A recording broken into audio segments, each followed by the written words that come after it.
Hola, hoy les voy a hablar sobre las complicaciones de fracturas. Les prometí este videíto para explicar un poquito más en detalle todas las complicaciones que pasan cuando una persona tiene una fractura o un problema del esqueleto o de los músculos.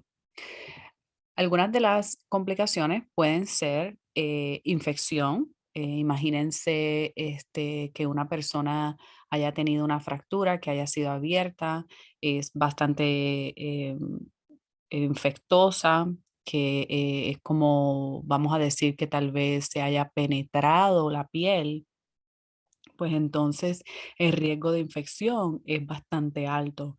Cuando una persona desarrolla infección, pues las intervenciones para tratarlo de controlar es antibiótico por vena bastante agresivo hasta que luego pues se transfiere a oral, antibiótico oral. También si por ejemplo la infección está dentro o se haya tenido una fractura que es abierta con una herida sucia, pues el médico puede irrigar con salina y con antibiótico, o sea, solución de antibiótico, la herida y adentro. Otras veces se le hace desbridamiento a esa área, ¿no? Que está infectada. Como también si, por ejemplo, hay a veces que em, la infección viene posterior a tal vez un reemplazo de alguna coyuntura, por ejemplo, cadera, hombro, rodilla, y esa prótesis se infecta y entonces lo que hacen es que remueven eso y le ponen lo que le llamamos un antibiotic spacer a esa coyuntura, ¿no? A esa unión de dos huesos o hasta beads, son como unas pelotitas que tiran poco a poco antibiótico. Entonces hay diferentes maneras de tratar la infección, pero quieren específicamente tratarlo por vena, agresivamente y en el área de la infección. Otras de las complicaciones que creo que las había mencionado anteriormente es lo de los coágulos. Toda persona que tiene una cirugía, personas ortopédicas, tienen un gran alto de riesgo de tener coágulos, desarrollar coágulos, sea por la inmovilidad o sea por el simple hecho de tener la cirugía. Por tanto, estas personas usan las medias esas de compresión, TED hoses, o los SCDs, o los ponen en combinación con medicamentos anticoagulantes, antiplaquéticos, em, por mencionarte alguno. El coágulo puede ser que sea desarrollado en la pierna, como puede ser que viaje y se aloje ya sea en el pulmón, como por ejemplo una embolia pulmonar. Otro de los Otra de las complicaciones puede ser una condición que se llama avascular necrosis. Eso básicamente pasa cuando el hueso pierde el suministro de sangre y pues al no tener sangre, el hueso, pues entonces él muere. Y esto causa mucho dolor, causa limitación en el movimiento. Se puede tratar ya sea reemplazando ese hueso con una prótesis, en el ejemplo de un reemplazo de cadera, o haciendo una fusión de la articulación, por ejemplo, en el caso de que sean vértebras, se pueden fusir o como en las rodillas, por mencionarte algunos. También pueden hacer injertos óseos, o sea, un bone graft de esa área. Y sí, eso es una de las complicaciones que puede pasar y el médico pues depende de lo que es, cuál hueso, cuál articulación es, pues lo ponen el tratamiento. Otra un poquito más seria es shock. El shock es del sistema cardiovascular, donde pues básicamente el sistema circulatorio no logra mantener este flujo sanguíneo que se necesita para suplir oxígeno a tus órganos y entonces pues los órganos se depriven de oxígeno y nutrientes y por tanto son afectados, el sistema cardiovascular colapsa. Aquí lo que necesitamos es fluidos, mantener el sistema vascular, respiratorio, al igual, y porque sí, shock puede llegar a la muerte, entonces ya es más serio, ¿no? Otra condición se llama Disseminated Intravascular Coagulation, lo abreviamos DIC, y esto es un trastorno de sangre donde se forman estos pequeños coágulos de sangre y todos están en la corriente sanguínea, ¿no? En tu vaso sanguíneo. Y esos vasos, no, esos coágulos, perdón, em, bloquean entonces a los vasos sanguíneos y entonces la persona, pues claro, no recibe oxígeno. Esto es otro no es tan común, pero sí es otro de los más seriecitos. Específico del sistema esquelético es la embolia de grasa y esta es una situación de emergencia. Esta complicación resulta cuando hay una fractura en los huesos largos, por ejemplo, en los huesos de las piernas que son largos. Entonces, pequeños glóbulos grasosos que están en la médula ósea se liberan en la corriente sanguínea. Y esto puede ocurrir entre las primeras 24 o 48 horas de una fractura. Los pacientes entonces se mueve al sistema respiratorio y compromete el sistema respiratorio. Tienen una disminución del oxígeno, se aguanta entonces el dióxido de carbono. Tú ves que el paciente está con confusión, con alteración al estado mental, esos son los primeros síntomas. Desarrollan estas pintitas no rojitas, le llamamos petechiae, en el cuello, en el pecho. Puedes tener dolor de pecho, falta de respiración, taquipnia, tus respiraciones, la frecuencia de las respiraciones aumenta, taquicardia.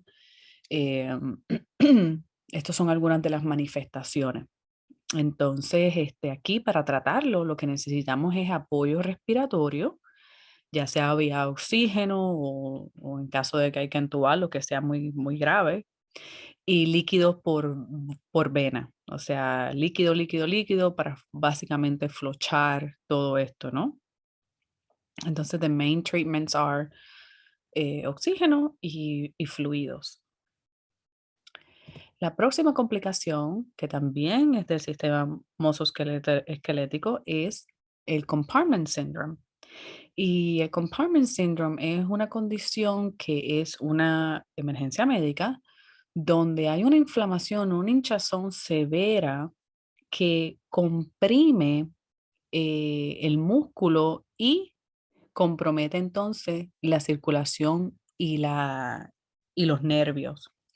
Esto es porque esa hinchazón, nosotros tenemos esta telita, por decirle, es una tela que cubre, ¿no?, el músculo y se llaman las paredes faciales o la fascia. Entonces, hay esta hinchazón, esto crece, crece, entonces no tiene para dónde expandir. Y ahí es que entonces viene a comprometer, ¿no? Y a oprimir los vasos sanguíneos y los nervios. Mayormente pasa en las piernas y en los brazos, pero puede pasar en cualquier realmente otro tipo de músculo, por ejemplo, el abdomen, hombros, glúteos, pero sí se ve muy frecuente en las piernas y en los brazos.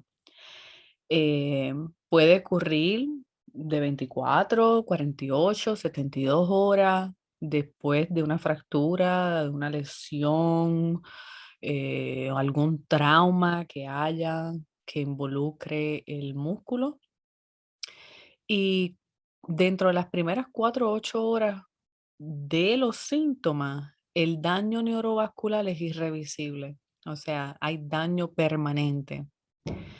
Eh, Puedes totalmente perder la circulación o la función nerviosa, hasta puede llegar hasta amputación si no se, si no se resuelve, ¿no? Y lo atienden temprano.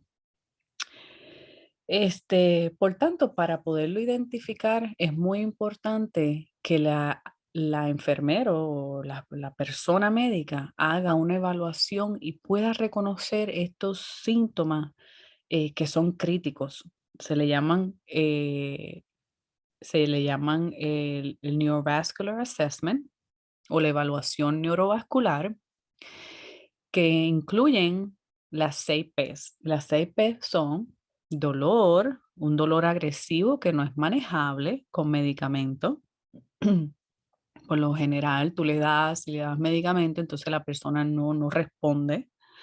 Presión, una presión, el paciente se queja como que algo está comprimiendo, presionando, ellos lo sienten como pesado, ¿no? La extremidad.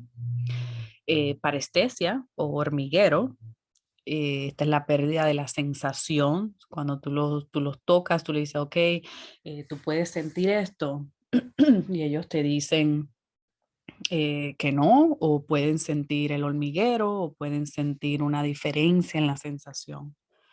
Palidez, esta es la pérdida del color, tal vez la extremidad ya no se ve rojita, se ve un poco más blancuzca. Parálisis, donde la persona pierde la función de mover, ya tal vez no puedan mover sus dedos de los pies, si estamos hablando, ¿no? De la parte periferal, o tal vez el tobillo no se mueve, y la falta o ausencia de los pulsos. Ya al tener ausencia o disminución del pulso, definitivamente lo que es parálisis, ausencia de pulso o palidez, estamos hablando de síntomas tarde. Los primeros que vas a reconocer es el dolor y la pérdida de sensibilidad o este hormiguero que pasa. Entonces, muy importante reconocer, evaluar y documentar el cambio en los pacientes, dejarle saber al médico el cambio. Lo que primero queremos hacer es reducir la presión si es que algo está, por ejemplo, causando más presión, si en el caso de que sea, por ejemplo, un yeso, pues se corta el yeso. Si es un vendaje, pues, y tú sospechas que esto está pasando, el compartment syndrome, pues vamos a soltar el vendaje. Si la persona está en tracción, pues se le quita el peso, se le quitan las pequeñas weights. Uno monitorea la orina porque cuando el músculo se descompone, suelta mioglobina y esto torna la orina como color marrón, rojiza, como color té, a tea color. Y entonces, pues uno monitorea la orina. Nunca, si uno sospecha compartment syndrome, nunca debes elevar la extremidad. Recuerdan que aquí hay una compresión del sistema circulatorio y nervioso, entonces al elevar la extremidad, le estás cortando más todavía esa circulación. Uno tampoco nunca puede poner hielo. Recuerden que el hielo, el frío, causa vasoconstricción y entonces no necesitamos más vasoconstricción porque vuelvo a lo mismo, el vaso sanguíneo está comprometido. Y el tratamiento para prevenir, ¿no? Eh, más daño es emergencia, o sea, inmediatamente hacerle una fasciotomía, donde el médico va y hace una incisión bajo una incisión quirúrgica, ¿no? Corta la fascia y entonces eso hace que corta la fascia, corta el músculo y eso entonces alivia esa tensión o esa presión en los vasos sanguíneos y el nervio. Y luego esa herida pues se queda así abierta hasta que la hinchazón, la inflamación baja y luego se puede cerrar. Entonces, si una persona tiene eh, compartment syndrome, tienes que reconocer estas 6 Ps. Reduce cualquier presión que puedas, ya sea por vendaje o cortar el yeso o disminuir la tracción, pero hay que disminuir la presión. Nunca, nunca se eleva la extremidad, nunca se pone hielo y monitorear entonces la orina y tratar de entonces llegar a la sala de operaciones para hacer este procedimiento quirúrgico que se llama una fasciotomía. Aquí más o menos están otra vez son 6 Ps realmente. Y así más o menos se ve la fasciotomía, donde está, claro, cortado eh, el músculo y la fascia. Bueno, espero que esto haya sido de ayuda.